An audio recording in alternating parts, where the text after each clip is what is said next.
Our next item of business are the reports, the TLN update. Ms. Griffith, you will need to pick up your microphone so that you can be heard. It's not there, but I'm going to find it because it's right here. The questions are right there. That's still...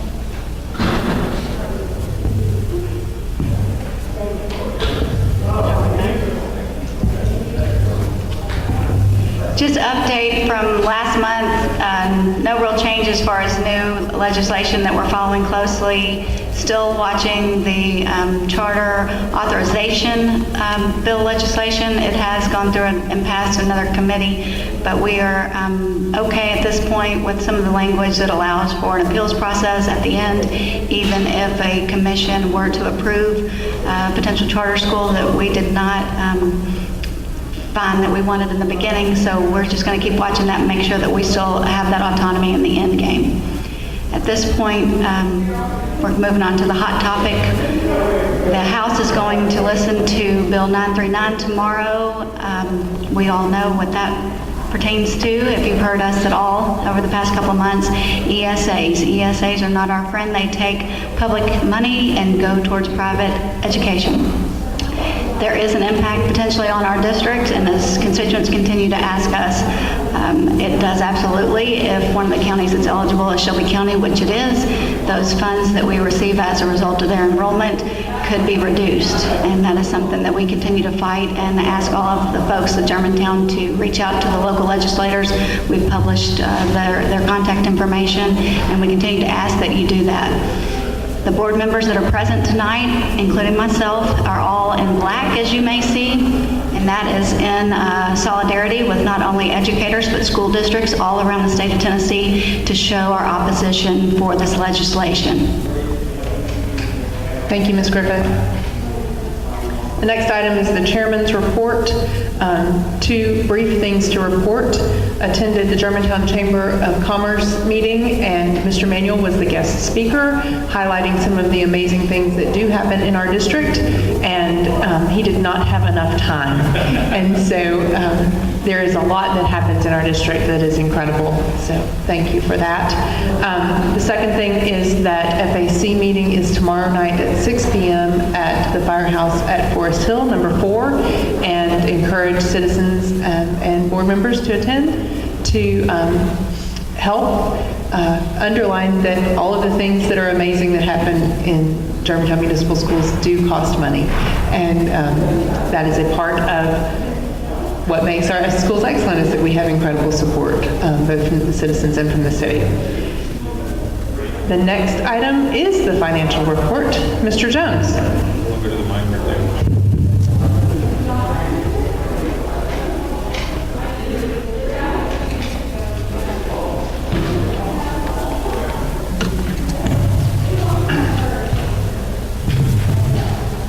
Okay, you have your financial reports for the month ending March 31st, 2019. First on the balance sheet, within the school operating fund, you have assets, total assets, liabilities, and fund balance right at $27 million. In the federal projects fund, we have a reimbursement due from the Tennessee Department of Education at $337,000. Within the cafeteria fund, total assets, liabilities, and fund balance at $281,000. In the capital projects fund, total assets, liabilities, and fund balance at $2.3 million. Health insurance, total assets, liabilities, and fund balance at $2.3 million. And within the OPEB trust, roughly $2.9 million in total assets, liabilities, and fund balance. And in the general fixed asset account group, which is our plant, property, and equipment, we're right at $89 million. A couple comments on the statement of revenues and expenses. Within the school operating fund, within other revenues included interest income, that is reported at $229,000 year to date. Target percentages for March expenditures: administrative and support category 75%, instructional category 67%, And for overall, we have spent 58% of our total budget. In the OPEB trust fund, an unrealized gain on investments of $24,000 has been reported by U.S. Bank. So we've had a good recovery from some of the investment evaluations in October and December of this year. And within the cafeteria fund, Aramark's net income year-to-date is approximately $99,000, which has covered the district's expenditures of $66,000. And that concludes my report. Thank you, Mr. Jones. The next item on the agenda is the superintendent's report. Mr. Manuel. So first we will start with an area that I've kind of changed. I've really thought about the value that we have of our TV production studio and thought about the fact that when I explain something up here and when I give you an update, it's not as powerful as actually seeing it or hearing it from students' voices. So one of the things I've changed is how I'm doing my TV show and using it for this type of production with students. So the first one is an update on what I had told you about the house system at Houston Middle School. I thought it would be better to see a very short video that we could explain what does it look like, how does it work at Houston Middle School. So the first item on my superintendent's report is a short video on the house system at Houston Middle. Yes, Middle school is an important time in a young person's life. It's an opportunity to explore new ideas and develop a thirst for lifelong learning. It's an experience that can prepare a student for success, but it's also a challenging time. Today, there's a lot of additional pressures on children, and schools can easily fall into the trap of moving students through their school like cogs in a factory, isolated by grade, and recognized only by a score on a test. Houston Middle School is different. We believe in creating a nurturing environment focused on educating the whole student. Here, students are so much more than a number. Because we believe there's a better way to provide young people with a bright future, the administration and counseling staff have teamed up to develop the Houston Middle School house system. I think the Houston Middle School house system is kind of a big family where we can bring everyone together and bring everyone together and make new friends. The house system divides the student body into 4 groups or houses. Students are randomly placed in a house during a special sorting ceremony and will remain with that house until they leave for high school. Putting the students in separate houses helps them form relationships with one another. They meet once a week in special house meetings, pairing them with a teacher mentor and a small group of students. Their discussions will center around team building and other social skills. Something really great about the Houston Middle School house system is having all the character traits from different people and bringing them all together and being able to enjoy everybody's presence. In their weekly house meetings, class discussions center around the second step curriculum, which is a first of its kind social emotional learning curriculum that's modern and responsive to the needs of today's students. So today, we're going to watch a video on the perspectives of parents versus people like you, small people, tweens, teens, even smaller, and they're going to present their perspectives about screen time. You're going to find out what those numbers are going to mean, and then you're going to defend your position, dun-dun-dun, on screen time. The aim of these weekly lessons isn't just to help kids do better at school. We want to help them do better in life. The program also creates a built-in adult mentor for each small group, giving students another chance to form a relationship with our exemplary staff. It's important to build up a bond with the teacher because it allows us to tell the teacher about the problems that we have. Lessons are chosen by the school counselors who use survey data, gauging areas of interest and concern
like May, for example, also meet on a regular basis to discuss issues and to find ways to brighten fellow students or faculty members' days. These special interest groups, led by school administrators, help students invest in the school. Even the lunchroom has become a place of joy, as students now enjoy monthly karaoke performances by peers and staff. The house system is providing students and teachers with a renewed focus on social-emotional learning, in addition to creating a fun atmosphere. From the sorting ceremony to the house meetings, our Houston Middle School Mustangs will hopefully make more connections to their peers and their teachers.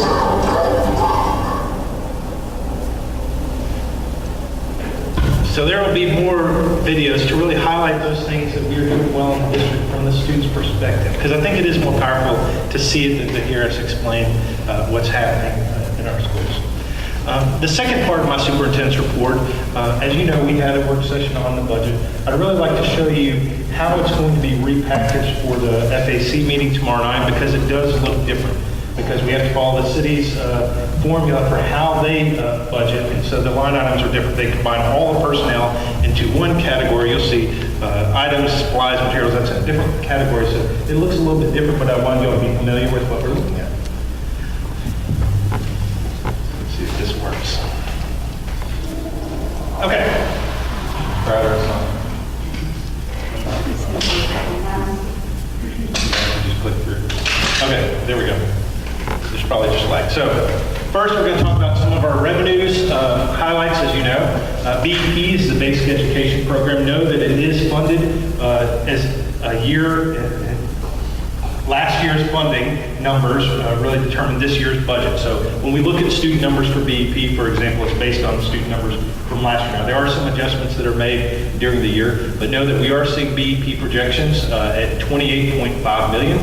We are seeing an increase of $615,000. Know that it is based on a student number. So I do always warn that we can't get excited and say, oh, that's an additional $615,000 for the district. Know that it does come with expenditures because it's based on student numbers. So we have to hire additional staff to serve those students that are coming with that additional funding.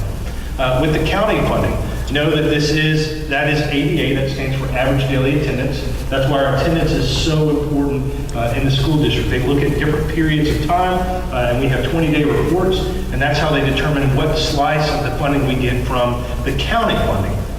So know that is projected at $24.9 million. We are seeing an increase of $667,000 from the property taxes, $324,000 from sales taxes. This is the area that concerns me when we talk about vouchers and funding and how does Shelby County act as a whole. It is one pot of funding. If the funding stays the same and we add a new group of individuals or students who are currently not being served through this pot of money, that decreases our share. So know, for example, I think this increase is based on the fact that we're going from a 4.14% to a 4.24% of enrollment in the city, so know that, or in the county. So know that adding in 5,000 students, 10,000 students that aren't currently taken from that pot of money would have a dramatic impact on our district. It takes money from every single student who is still attending our district, not just the ones who leave. So sorry, I'm getting off of financial a little bit to talk about vouchers.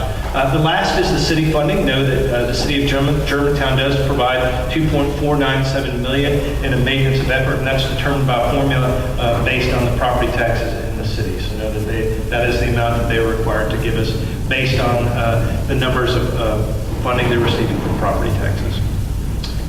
So other things that we can look at, know that we do have expenditure reductions. We knew that going into this year, with adding a new elementary school, we were going to have to accommodate for, it's essentially $2.2 million that weren't currently in our budget. So how do we do that?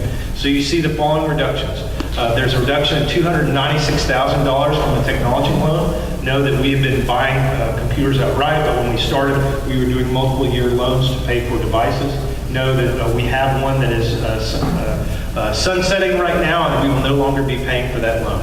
There's a $380,000 reduction in needs for one-to-one technology initiative. So know that they did cut funding, or we did cut funding from our one-to-one initiative. We are looking at different devices.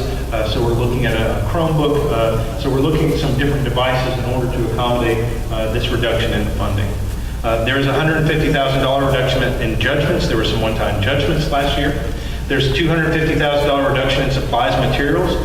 Know that we had front-loaded this year's budget to ramp up for the new elementary school. So we added some money in to pay for things like library books. Know that we can pay for that out of this year's fund. Next year, we won't need that funding in the current budget, so you see that reduction. There's a $117,000 reduction in the removal of the leasing costs for the district office because we're going to have our own space. You know, we are moving from a lease payment to a mortgage payment for that property.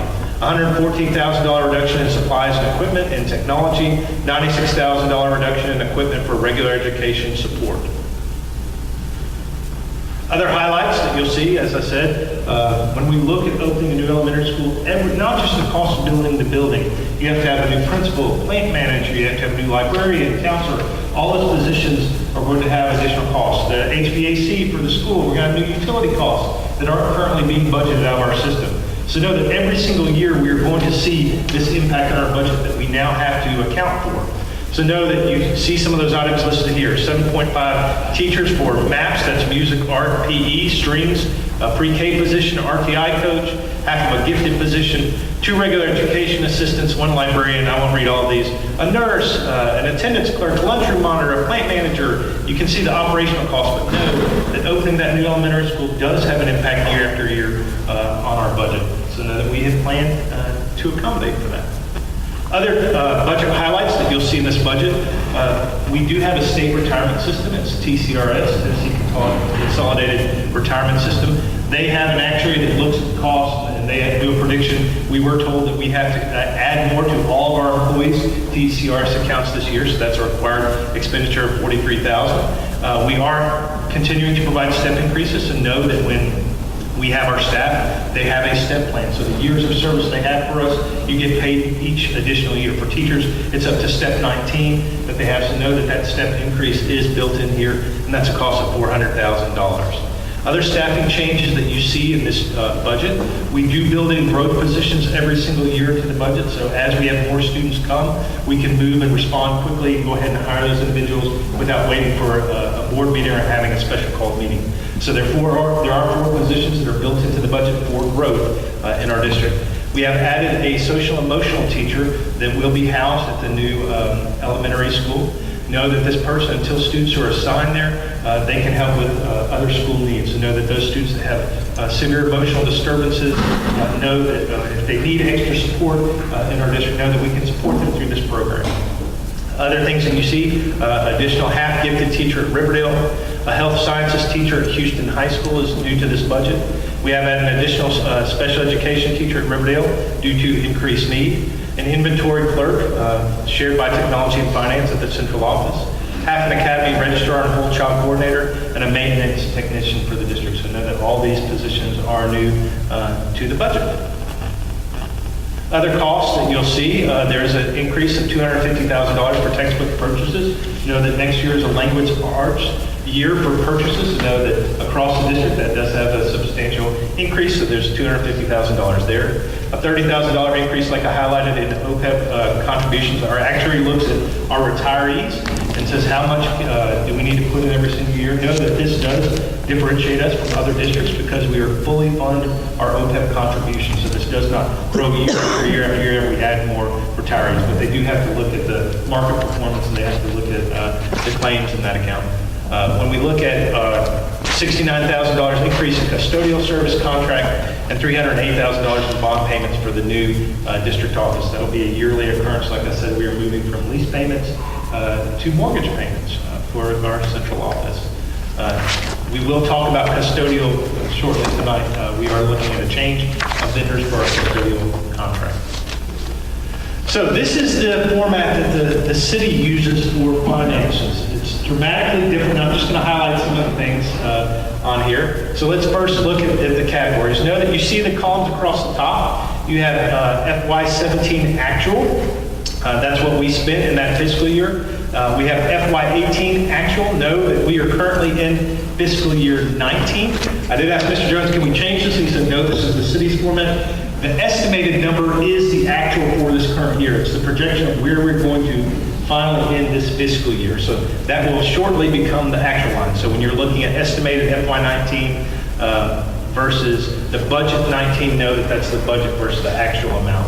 You have our projection for 20, fiscal year 21, 22, 23, and 24, but I would not put a lot of stock in those future predictions. As you know, student numbers change, BEP numbers change every single year. But let's highlight some of the differences from last year's budget to this year's budget. So the first change to notice, like I said, we are seeing an increase in our BEP funding. That's because based on last year's numbers, those numbers of students increased from the previous year. So there's an increase of $615,000 for BEP funding. That's the funding that comes from the State Department of Education. It comes in regular buckets. This is the funding that really starts in August, is that correct, or July? August. So know that there's July where we don't receive funding from the BEP. So we talked about cash flow, we will talk about cash flow. We aren't receiving any funding in July when the fiscal year starts. Amen, yes.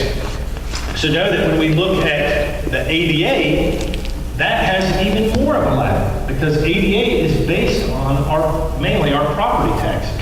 So when do most people pay their property taxes? They are paying that starting in December all the way through February. So what we see is our reserve, our bank account gets lower and lower and lower because we're paying the bills from our savings. And then all of a sudden we get reimbursed when people start paying their property taxes. So know that the ADA funding, that average daily attendance funding, does come at a later time. Know that you can see the difference there. We are projecting an increase of 600, yeah, you're next to doing what mine was, Ms. Griffin. 667,000 in our ADA funding. Other changes to highlight in the budgets. When you look at the line items, you can see there personnel. Know that the majority of this personnel is due to Forest Hill Irene. I highlighted that on the budget sheet when we talk about hiring a new principal, a new counselor, a new librarian. All those things go into the additional staff required for that new elementary school. That's why you see the increase there. Know that we've also highlighted two numbers here. So professional fees there and the capital outlay. As you know, we do not do those budgets at this time. So we wait till Airmark comes back with their projections for their funding. We also have capital funding. They also have federal funding. Those budgets are approved later by the school board once we get that request. We go back to the city to present that information, those request forms. So know that it does look like there's a dramatic difference between last year's number of 9,000 versus this year's number of 6,000, and the capital outlay, same thing for the professional fees. Know that 3,000 compared to the 5,000, that's because the new budgets haven't been put into that sheet yet. So we will come back later to show those increases in funding. There is one number to highlight there, and that's in the green box in the excess or deficit. Know that in order to balance the budget this year, we are taking from our reserves. One of the challenges that we face as a school district is we don't receive money for capital outlay from Shelby County until Shelby County Schools actually takes their money out of the bank and makes the request. So we get a form from the Shelby County Commission that says, you've been approved that you're going to receive $5 million for buildings. We don't get a dime of that until Shelby County starts making their draw on their portion. It is really hard to budget for that type of funding. So know that in order to make ends meet, we're not counting any of the county funding that's going to come for capital outlay, but know that we have to plug in that money to have a balanced budget. So you see $3.8 million coming from our current reserve in order to balance this budget. It could be offset if we receive the Shelby County funding in a timely manner, but no, at this time we can't budget on something that we can't count for when it comes here to the school district. So those are the big highlights for our district in the city's format. Other things to note. When we look at our capital improvement plans, and know this is some area that we've had to make reductions and then feel like we've made really great progress as a district, but when we're looking at how are we going to fund a deficit of $2.2 million to open a new elementary school, the one-to-one initiative and capital outlay programs were the first that we had to say, can those go at a slower pace? Can we look at different devices? Can we make cuts? But know that all the departments make cuts to their budgets in order to try to accommodate the new elementary school. So let's talk about some of those highlights for our 5-year capital outlay. So first, I'd like to highlight the great things that we've done. I won't spend a lot of time on all of those issues, but no, at Dogwood Elementary School, for example, we've put in $1.9 million and completed those projects during this fiscal year or previous fiscal year. So some examples: the modular classrooms, the ADA playground, carpeting, paving, the main entrance renovations, roof replacements, new HVAC, a new energy management system. Know that we've invested in Dogwood. Farmington, we've put in over $2 million to Farmington Elementary School, from modular classrooms. One of our first projects was replacing the windows. They did HVAC units for all new for the school last year. You know, they did the ceiling replacement, LED lighting upgrade. So we've done a lot at Farmington. When we look at our other schools, Riverdale Elementary School, we're sitting in one of those things that we completed, over a $12 million expansion project to get rid of the portables back here. We've also done some minor project sidewalk additions. At Houston Middle and Houston High School, Houston Middle specifically, where we have the lowest amount of investment, know that we've had gym floor replacements, repaving, carpeting, television studio, new HVAC, roof replacement, painting, turf field, and jumbotron. But over $5 million in projects. Forest Hill, know that that's looking to be a $34 million investment with that and the central office when we talk about building those two facilities, and that is in this current fiscal year. It will carry over into next fiscal years also, because they won't be done probably with the central office by the end of June. But going forward in the future, and you can't really see it there, I think this is one of our challenges that we talk about as a district. Know that when we went to the city, and I think some of our board members were here, we asked for, we said minimally the new elementary school is going to be $27 to $32 million. And that was based on $165 a square foot, which is what we saw at Riverdale's project. Know that the new elementary school came in at $193 per square foot. So where are we heading? We're heading right in the middle of that range that we talked about for that school. It's going to cost about $30 million for the new elementary school. How did we make up that difference? We made it up because we have been frugal. We have saved our money. We have built a reserve, and the district was able to come in and fund the additional $3 million. And the school board did that last year, moving $3 million from our reserve. No, for central office too. In order to make that project happen, we took $1 million out of our reserve so that we weren't paying for two notes at once. So we will start paying for the new central office once we're done with our lease payments at our current location. So know that all that took some really forethought about how we're going to be fiscally sound as a district. So know that when we look at Forest Hill Elementary School, you can see how it was paid for. $3 million from GMSD reserves, $27 from city bonds, so over $30,000 invested. When we look at other projects, know too that the administrative building is funded completely by the district. So when we talk about a capital project, $1 million was from our reserve, and we, like I said, we are going to pay for $3 million over time. That's how the city actually has to go out to bond for us or borrow the money for us, and we pay that money back over time.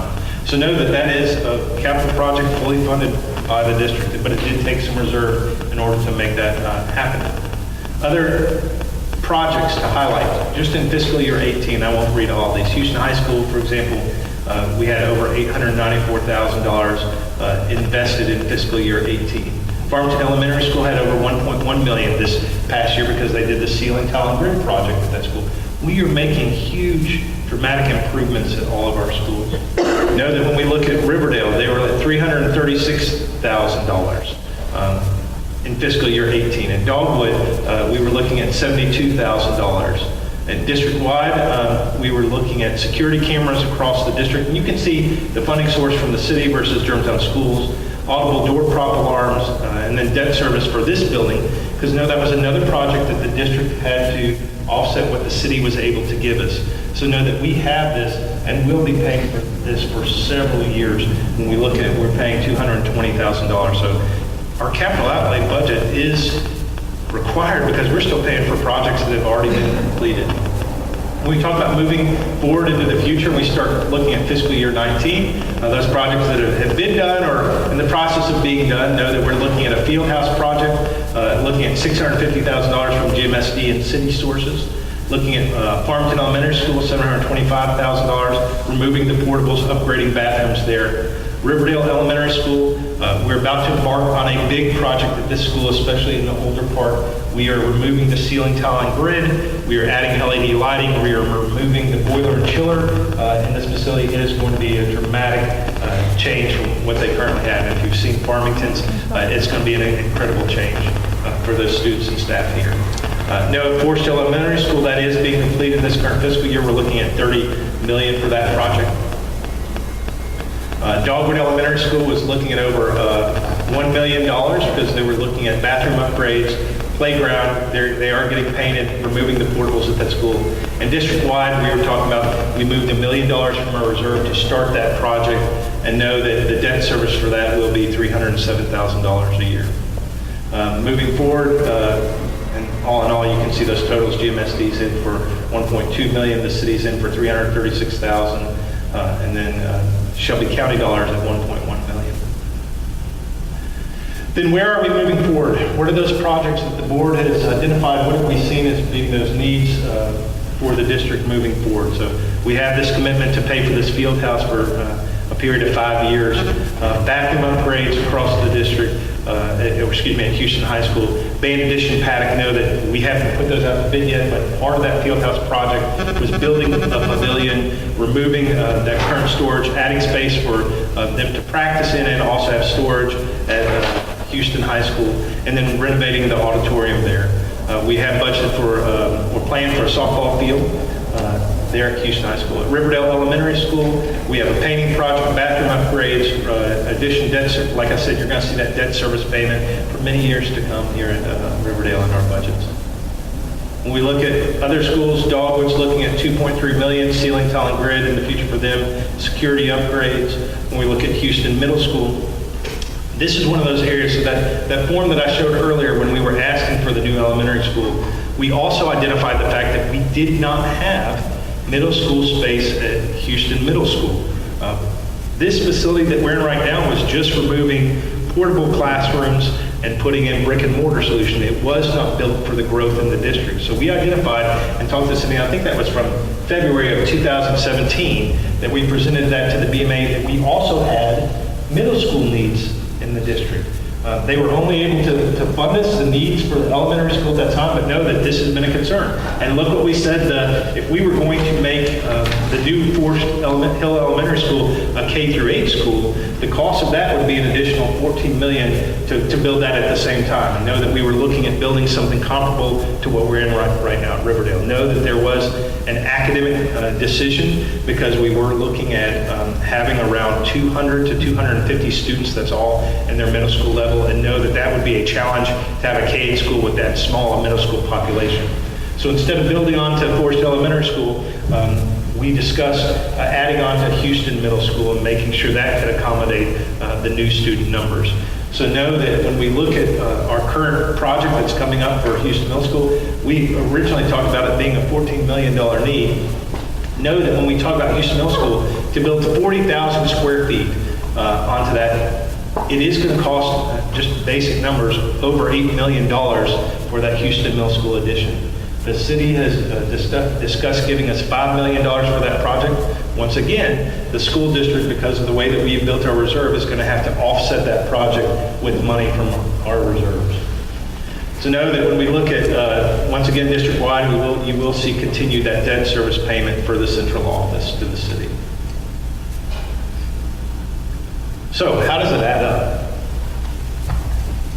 The estimated price tag for band additions phase 2 in the Houston paddock, we're probably looking at $1.2 million for those projects. Know that we don't really know that amount until we go to bid, until we finish also planning that project, because we're still in the programming phases of that project. Also, we've talked about what would it cost just to do the first phase of the renovation for the new auditorium. Just looking at electrical work and stage lighting will cost us close to $1,750,000. Also, when we look at all the projects that we just had on that fiscal year 20 list, which is where we're going into the next year, we're talking about over $13 million in projects. What is our grand total of all those projects? We're looking at a cost of about $15 million. So let's talk about what is actually budgeted and what we actually had funds to accomplish. If we moved $3.8 million from our reserve. That we're looking at $5.3 million. That's in that yellow box there, coming from GMSDs towards the capital outlay.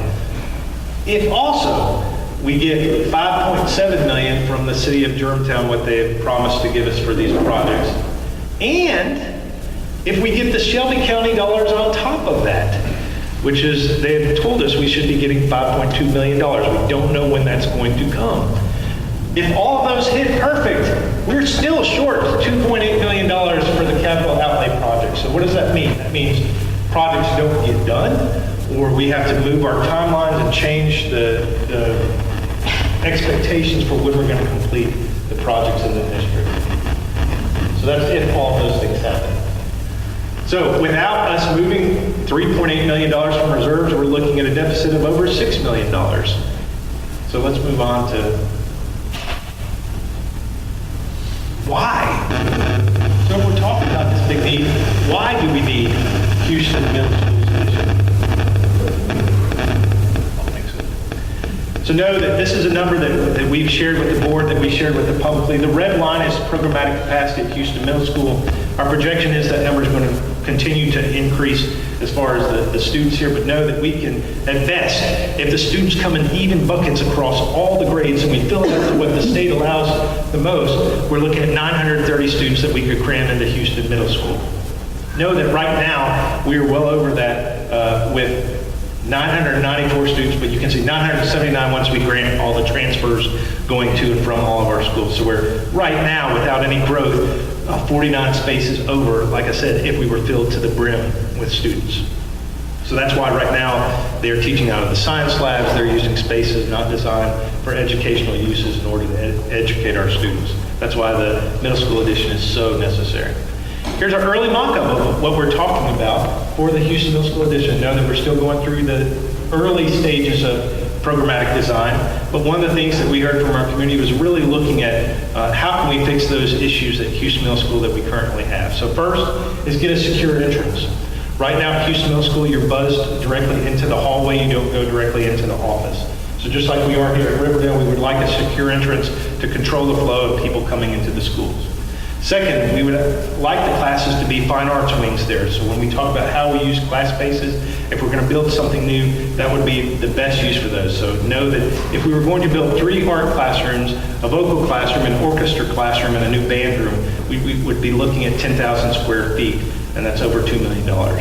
If we build a gym there, because we can't fit all those students into one gym that they currently have at middle school, you can't fit it into the school day. They have 3 classes being served in the same gym at the same time. You're looking at a cost of $1.8 million. Hallways and all the adjoining spaces, we're looking at over $476,000. FF&E, which is the stuff inside it, fixtures, furniture, and equipment, we're talking about a $500,000 cost. That's why, minimally, just in the early programming, we knew we can't do this project and do it right on a $5 million budget from the city. We're looking at a commitment of $8.9 million for our district.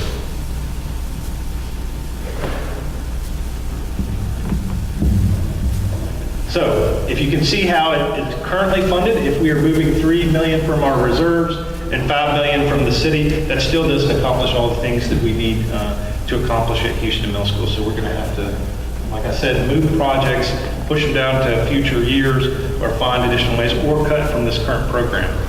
We can't do it for the current funding, and probably it'll be a combination of all those things. We'll have to cut some of these things. We'll have to make changes to these things in order to get what we want. We had to do the same thing here at Riverdale. So, I know that people look at our reserve and think, wow, they've done so good. They have so much money sitting in their reserve. They can pay for all of these things. I always want to give the caveat of our funding is based on our student numbers, and it doesn't pay for all the teaching positions and staffing positions that we have in the district. The way we've done this is by staffing very conservatively in our schools and spending very conservatively. If you just look at the bank statement, it looks like we've got $16 million sitting in our reserve. Know that disappears very quickly. Like I said, we moved $3 million from Forest Hill to finish this project. That money will be spent from our current reserve. You'll see $1 million for the district office project that we have already accounted for spending in order to pay the bills. We're moving $1 million for capital outlay projects. So know that when we were looking at those bathroom projects, this was that funding that we talked about moving in order to start the process of upgrading our bathrooms in our schools. Other things that we have to pay for, if we look at how are we going to accomplish Houston Middle School and just have an $8 million project, we would be looking at $3.8 million moved from our reserve. That's what's planned in our current budget. We are required by the state to keep a 3% fund balance. That's the $1.8 million that you see there. And then finally, if we are going to have the leanest, most stringent cash flow, like I said, our funding doesn't start when the school year starts. We have to make payroll starting in July. And so know that if we're waiting till December to February to get our funding, we have to keep money in our bank account because that disappears until we get reimbursed by that money coming in from the ADA, from the county funds. So know that you see that $5 million, we can't and shouldn't touch that. Otherwise, we can't make our bills if we start tapping into that funding. And then finally, we do see some favorable revenue variances. We've seen increases in property taxes and sales taxes. So we've seen some increases in the county, and that's that $1.8 million. So we're expecting that we're going to add more money at the end of this fiscal year to our account and see that in future years. But no, what does that leave unrestricted in our savings account? We're only looking at a differential of $2.3 million left in our savings account once we put all of these things aside. That's a concern for me as a superintendent. I would think that would be a concern for the school board as we look through this project. An example is when we did that lead testing this year. We had water heaters that we identified that need to be replaced. Now, some of them we were able to make small fixes to. An event like that can spend all of that money if we have one maintenance event in our district. So know that keeping that low amount of money is a concern for me, and I think it would be a concern for you. So I think discussions about using our reserve to accomplish these other projects in the future that we have identified is a concern. And I would say that I would not recommend that we do that we would have to essentially push projects back to accomplish our goals. So know that that is a concern for us as a district. When we look at this, and when I end, and I know, Ms. Oak, that we talked about this in our work session, and you'd asked about this. This is status quo, and this opens the new elementary school. I can talk to each one of my members of my cabinet. I can talk to each one of my schools. I can talk to all the staff, and we can have an extensive list of things that could and should be added to the district if we are going to be an excellent school system. So things like, could we provide another COLA for our staff, cost of living adjustment, 2% for all of our staff this year? That's something that we identified that I think we would want to look at the amount as a district that would have a substantial cost. When we talk about foreign language in the elementary school, when we talk about assistance with technology, when we talk about the right number of supervisors in our academic department, the right number of counselors, when we talk about whole child and social workers in the district, all those things are needs that I think that we can identify that are coming out of our general operating fund. And I think that's a concern for us that when we talk, and when I talk to the FAC tomorrow, I want to make sure that I say the exact same thing. Know that this isn't exclusive. Don't think that if we get our capital outlay projects that we have everything we want. There's a lot of needs that we could identify in our district, and I think our community would identify and like to see us address going forward. So with that, sorry it was a long one, but that goes through the budget. It'll also hit us when we go through the budget presentation. But I think it does summarize our needs as the district, just in the capital outlay and balancing our budget for the current fiscal year. And that concludes the superintendent's report. Thank you, Mr. Manuel. Mr. Romani, are there citizens to be heard? No, ma'am. No citizens to be heard? Then we move to the consent agenda. Is there a motion? I move to approve all the items in the consent agenda, which include approval of the minutes, annual review revision of policies second reading, annual review revision of policies first reading, and the GMSD FY 2018-19 miscellaneous budget amendments 25, 26, 27, and 28. Is there a second? Second. It's been moved by Ms. Fisher and seconded by Ms. Oak. Mr. Romani, please call the roll. Ms. Griffin? Yes. Ms. Wolf? Yes. Ms. Fisher? Yes. Chairman Newton? Yes. Thank you. We move to board action items. Number 9A, approval of grant of tenure to the recommended teacher, Ms. Stratton.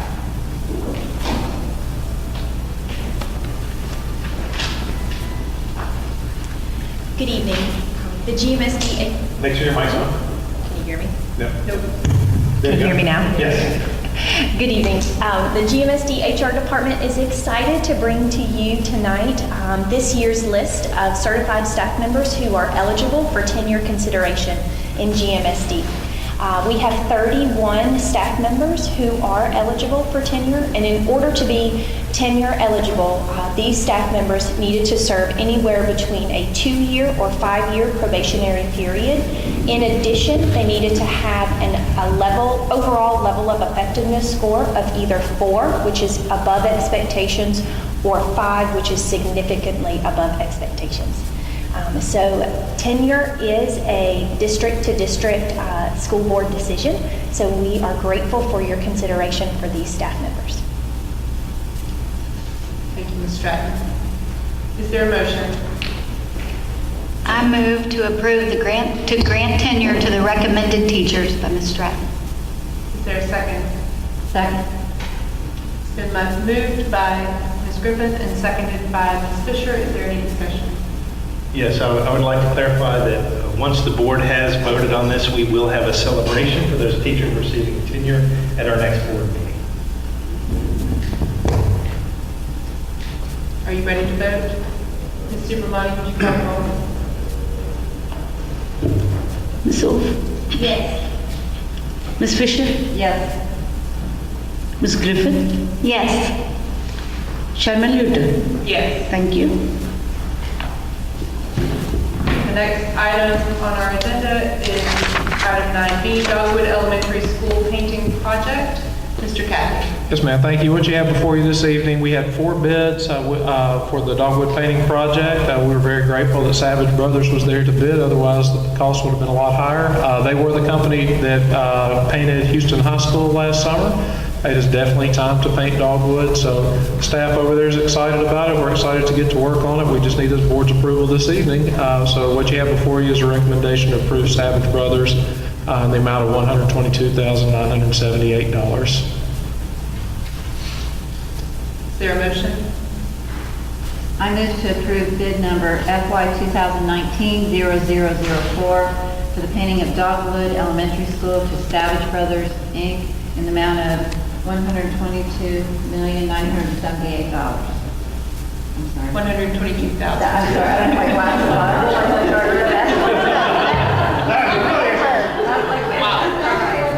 Big joke on the floor. $122,978. Is there a second? Second. Any discussion? Questions for Mr. Cathy? Hearing none, if you're ready to vote, Ms. Supermani, will you call the roll? Ms. Fisher? Yes. Ms. Wolf? Yes. Ms. Griffith? Yes. Chairman Newton? Yes. Thank you. The next item on the agenda is item 9C, custodial service for the 2019-2020 school year. Mr. Cathy. Yes, custodial, we talked about in the work session, has continued to provide a challenge for us. This will be a recommendation to move to our 4th company, and this is our 5th year, getting ready to be our 6th year next year in existence. So we are still looking for the right fit for our custodial service provider. What you have here is a recommendation to move to SKB Facilities and Maintenance. They're a local company. We talked about some of the things that we've seen, that we are optimistic that we may get a better service provider this time around. So this is a piggyback off of the existing RFP that Carterville and Arlington had already put out. They're currently providing that custodial service for those 2 districts. And I'll be happy to answer any questions you may have. Is there a motion? I move to approve SKD Facilities and Maintenance to provide custodial services to the Germantown Municipal School District in the amount of $819,149.16 for the 2019-2020 2019-2020 school year. Is there a second? Second. It's been moved by Ms. Oates and seconded by Ms. Fisher. Is there any discussion or questions for Mr. Kathy?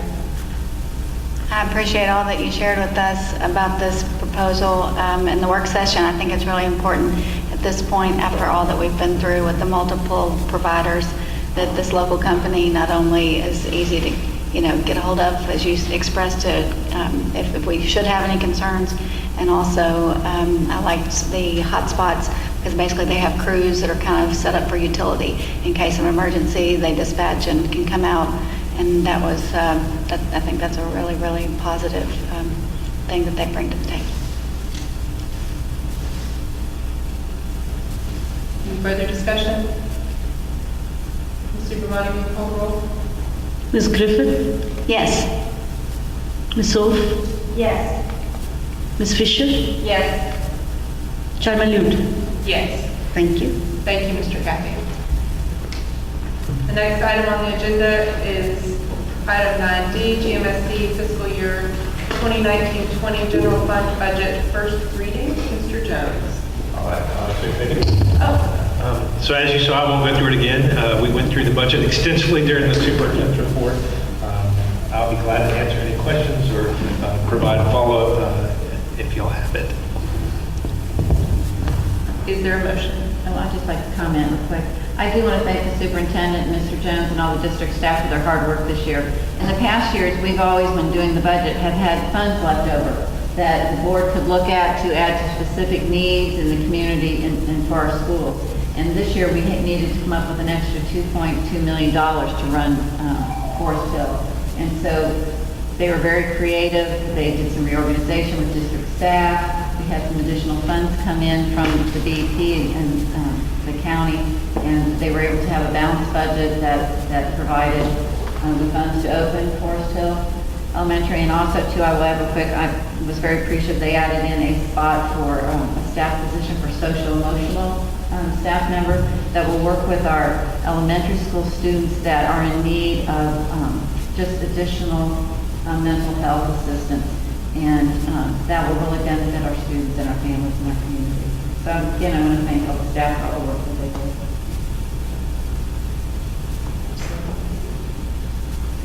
did. Is there a motion? I move to approve the GMSD fiscal year 2019-2020 general fund budget after first reading. Is there a second? Second. It's been moved by Ms. Oates and seconded by Ms. Fisher. Is there any further discussion? I think Ms. Griffith. Ms. Griffith? Sorry.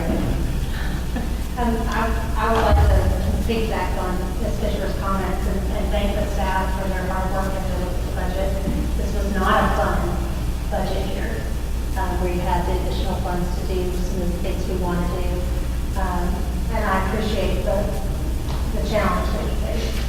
I think the challenge now lies with the board to look at ways that we can provide some of those things for you in the coming years. Looking at your presentation, it just strikes me, we know, as a school board and as a superintendent, you know that excellence is not stagnant. And you use the word status quo. And that frustrates me. And so I know you share that frustration in that we know that we're not in the business of maintaining, we are in the business of building and growing and exceeding expectations and excellence. So my hope is that we as a board can work toward that in the coming years, and we won't have to do more of this next year. I want to say, when we came together for the work session, I really appreciated how every department had sacrificed. And no one walked away a winner. But together, we can actually run Forest Hill and be proud of what we're doing. Is it optimal? No. And I appreciate the sacrifices that everybody has made to make it possible. And I know that in the future, we will be continuing to hope for more, because we do have things that we can do from better mental health for our students to foreign language in the elementary school, to continuing our one-to-one technology, and there will be more things that we haven't even thought of that come up as possibilities that we want to provide for our students. And so we will continue to work toward that. But thank you for this year coming together and being creative, really, in how you pulled a budget together. Balance. Are we ready to vote? Ms. Supermodel, would you call the roll? Ms. Wolf? Yes. Ms. Fisher? Yes. Ms. Griffin? Yes. Chairman Luter? Yes. Thank you. Final board action for this evening is item 9E, approval of purchase of library books for Forest Hill Elementary. And Ms. Park? Speak to it.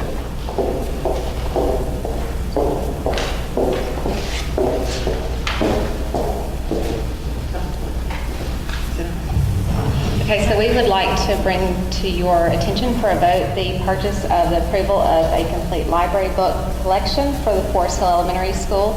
This approval would go through Follett School Solutions, who is on the TIPS contract with the state, contract number 171002, in the amount of $218,376. This will allow us to have an exemplary collection based on the Tennessee standards for school libraries.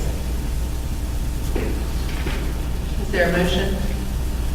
There is. I move to approve the proposal from Follett School Solutions Incorporated through TIPS contract 171002 in the amount of $218,376,000 for the purchase and inventory services of a complete set of library books for Forest Hill Elementary School.